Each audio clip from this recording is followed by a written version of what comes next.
आणि खासदार नवनीत राणा आणि आमदार रवी राणा यांच्यावर कलम 153 अ अंतर्गत गुन्हा दाखल केल्यानंतर खार पोलिसांनी त्यांना अटक केली आणि त्यानंतर आज त्यांना न्यायालयात हजर करण्यात येणार आहे। दरम्यान राणा दाम्पत्याला पोलीस ठाण्यात नेत असताना त्यांनी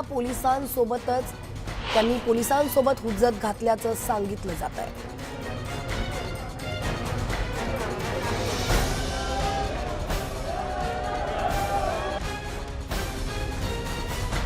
खासदार नवनीत राणांचा शिवसैनिकांवरती त्यांनी आरोप केलेला आहे। त्यांनी ट्विट करून हे आरोप केलेले आहेत। मागासवर्गीय महिला आहे म्हणून मला शिवसेनेकडून अपमानास्पद वागणूक देत आहेत आणि माझ्याबद्दल खालच्या दर्जात बोलत आहेत असं ट्विट खासदार नवनीत राणा यांनी केलंय। त्यांनी शिवसैनिकांवरती थेट आरोप केलाय।